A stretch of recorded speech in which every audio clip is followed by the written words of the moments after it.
The title of the episode, A Glimpse of Darkness, already suggests what to expect.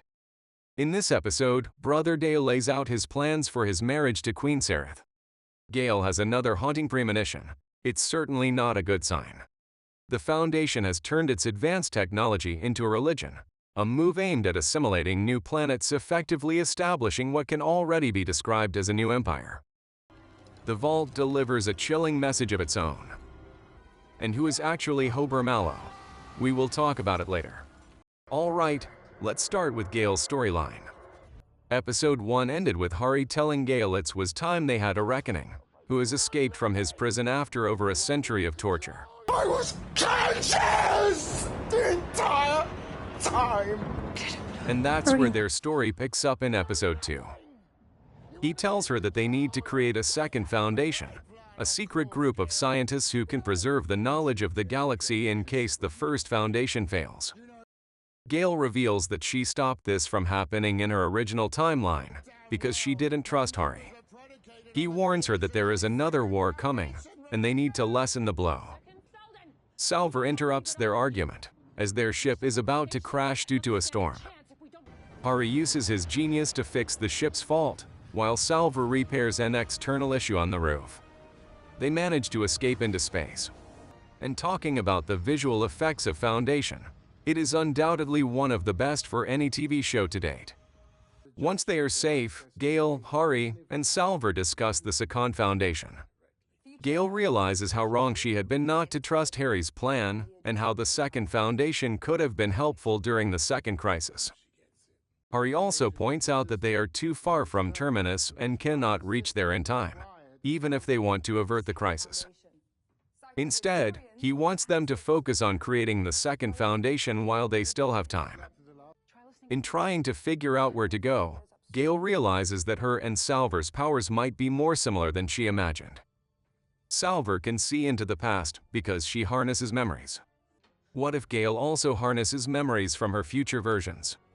Hari asks her to look 150 years into the future to see what the world will look like then, and this is where things get dark. Gaal discovers that she will be alive more than a century later. However, the world will be in the grips of terror. Gaal has a vision of a battle with the Mule, a telepathic warlord who leads a group of followers called the Mentalics. The Mule tries to extract the location of the second foundation from Gaal's mind, but Salvor wakes her up. Gaal tells Hari what she saw, and deduces that the Mule is afraid of the second foundation, as it is the only thing that can stop him from conquering the galaxy. Mentalic seems important, and when she looks in Mule's mind, she saw a planet where they come from called Ignis, and that's give them a new place to go after they leave Synnax. Later, Gaal drops a bombshell on Salvor. She had seen something else in her vision, which she didn't want Selden to know, the fact Salvor was there in the future too, lying dead on the ground. Is she really going to die there? On Torrenter, Demarzel reports to Brother Day that Dawn and Dusk weren't not behind the assassination attempt, as their memory audit came negative. He was looking at the mural when she found him, and brings up Empress Hanlo, who is one of the greatest, and her daughter Empress Amenhotep, arguably an even greater ruler. Their destiny began 4,000 years age and ended 2 millennia later, which is far longer than the current clinic age, and cover 4 times the area, and oversaw a blossoming of science and culture.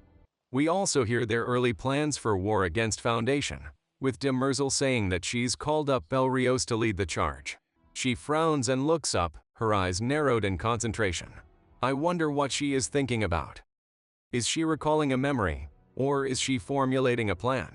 At dinner, the 3 brothers are being taught lessons in how to copy each other's mannerisms, so that the incoming queen for Day's arranged marriage doesn't figure out that they are not genetically identical. When the queen arrives, she's more interested in questioning Brother Dawn about whether he's worried that he'll lose his purpose once she and Day have children. He's not. Afterward, Day tells the queen that he's run tests and knows they'll have genetically perfect babies, which she doesn't quite find romantic. Instead, she taunts him to know that she is aware of the rumor that his lineage might be corrupted, which could be the reason why he is so interested in marrying her. Remember Polly Verisov from Season 1. What's your name, son? Polly Verisov. Will we see you again? Oh, I expect so, Polly. He is now the drunken high cleric of the Church of the Galactic Spirit. I'm wondering why he is the only person still alive after almost 150 years. However, with his brother Constant, Polly visiting the remote planet of Sivenna to preach about the Foundation as though it's a religion. They are using parlor tricks and the high-tech warship from Season 1, like making people float to convince Outer Reach worlds to join the Foundation with the promise of technology the Empire denies them. However, during the magic show, they were called back to Terminus. There are a few things to notice. First, they are using some kind of advanced technology. We see this in the personal shields they have, which are similar to those used by the clans. Second, their ship is able to jump straight back to Terminus without needing spacers. This means that Foundation's technology is developing very quickly, and they may be able to compete with the Empire in the upcoming war. On Terminus, the Foundation back then is very different from the Foundation now. Back then, they were all scientists trying to preserve the things that could help rebuild civilization. Now, however, they are a full-fledged power that could rise to replace the Empire someday. This Foundation has politicians, soldiers, and priests, each with their own agenda, with the prospect of Harry's return. Hari Seldon is now seen as a prophet that spoke of the Galactic Spirit, and the return of Seldon from the Vault is treated as a religious event. However, Seldon did not appear from the Vault. Instead, all that Warden Jaegger could say before dying was, "Find Hober Mallow." Question is, who is Hober Mallow? Who the heck is Hober Mallow? Hober Mallow, a merchant from the planet Smyrno, first appeared in Isaac Asimov's The Merchant Princes, the fifth and final short story of the original novel. The Merchant Princes takes place more than 75 years after the events of S. Second Seldon Crisis, which Season 2 is currently covering. The show's timeline has diverged significantly from the book's timeline at this point. Therefore, it is difficult to compare Hober Mallow's story in the books with what the character represents for Season 2. In the original book, Hober Mallow plays a significant role in establishing the Foundation's power and influence over the galaxy. The character deploys a very different strategy from what Salvor Hardin had used, although it all fits into Hari Seldon's plan. Why Seldon would already want Mallow to work with the Foundation while it is still in its religious era is a mystery. Considering that the show's timeline is moving very differently from the books, the Foundation's religious era might not be covered in too many episodes. However, it has been previously announced that Dimitri Leonidas will debut as Hober Mallow in Season 2, Episode 3. And we have to wait for that. Thank you for watching. If you enjoyed the video, please give it a like and subscribe to my channel.